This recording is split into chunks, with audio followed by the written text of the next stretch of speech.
शिवसेना युबीटीचे नेते अंबादास दानवेंची वाय+ सुरक्षा काढून घेतली गेली। दानवेंचा विधान परिषदेच्या सदस्यत्वाचा कार्यकाळ संपून 4 महिने उलटून गेले आहेत। मात्र तरीही यावरून सत्ताधारी आणि विरोधकांमध्ये टीका टिप्पणी पाहायला मिळते। बघूयात। या देशामध्ये फक्त भारतीय जनता पक्षाच्या लोकांना धोका आहे आणि संघाच्या लोकांना धोका आहे। आता संजय राऊत सारख्याला सुद्धा कोणी चापट मारत नाही, परंतु तरी त्यांना सुरक्षा देण्यात आलेली।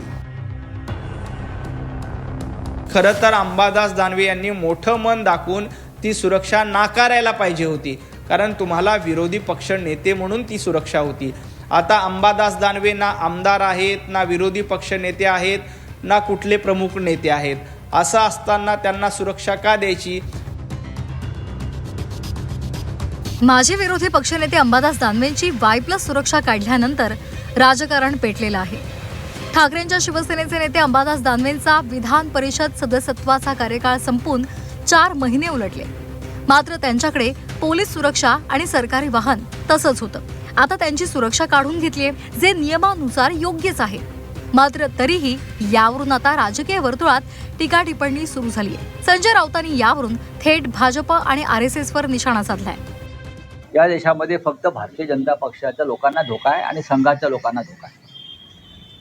त्याच्यामुळे त्यांना Z+, डबल Z+, कमांडोज, बरं का, NSG कमांडो किंवा शिंदेचे लोक जे फोडून देतात त्यांना सिक्युरिटी। बाकी इतर पक्षातले जे प्रमुख लोक आहेत ते निर्भय आहेत। आमच्या आसपास याची कोणाची हिंमत नाही, मी या मताचा आहे। त्याच्यामुळे सिक्युरिटी काढली काय ठेवली काय त्याचा फार भाव कोणी आम्ही करू नये आम्ही, कारण सिक्युरिटी सुद्धा कोणाला मिळते मी मगाशी सांगितलं।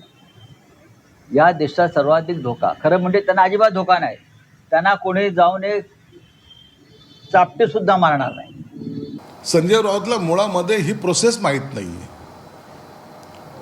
सुरक्षा कुणाला द्यायची याच्यासाठी असलेली एक कमिटी आहे।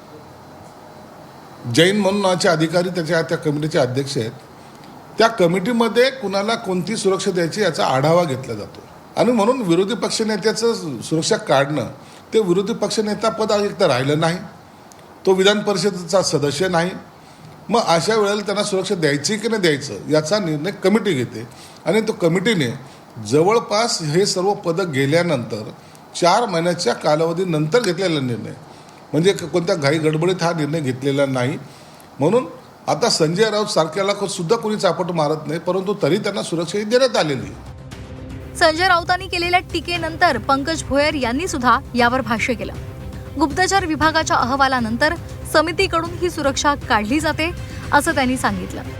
आपल्या महाराष्ट्रामध्ये ज्या महत्वाच्या व्यक्ती आहेत त्यांना सुरक्षितता, सरकारी सुरक्षितता देण्याकरिता एक गुप्तचर विभाग आहे, तो अहवाल त्या ठिकाणी प्राप्त करून घेत असतो। मग एक समिती पुढे हा अहवाल ठेवल्यानंतर ती समिती त्या ठिकाणी सुनिश्चित करते की कुठल्या व्यक्तीला कुठल्या दर्जाची सुरक्षितता त्या ठिकाणी द्यायची, संबंधित समितीने घेतलेला तो निर्णय असावा।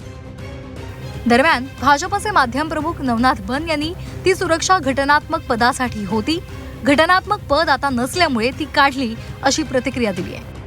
घटनात्मक पदासाठीची ती सुरक्षा होती, घटनात्मक पदासाठीची ती व्यवस्था होती, त्यामुळं ती टर्म संपल्यामुळे अंबादास दानवे यांची सुरक्षा आपोआप गेली असती। खरं तर अंबादास दानवे यांनी मोठं मन दाखवून ती सुरक्षा नाकारायला पाहिजे होती, कारण तुम्हाला विरोधी पक्ष नेते म्हणून ती सुरक्षा होती।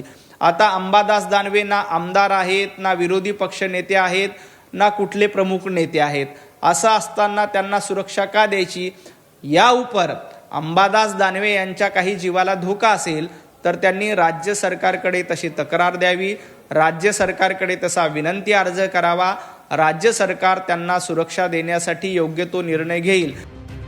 राज्य शासनाच्या गृह विभागानं शुक्रवारी दानवेंची सुरक्षा काढण्यासंदर्भातले आदेश दिले आणि त्या आदेशानुसार छत्रपती संभाजीनगर पोलीस आयुक्तालयानं पुढली कार्यवाही सुरू केली। दानवेंच्या सुरक्षेसाठी तैनात पोलिसांना तत्काळ परत बोलावलं। गृह विभागाच्या आढाव्यानंतर आणि सुरक्षा पुनरावलोकन समितीच्या शिफारसीनुसार हा निर्णय घेतलेला आहे।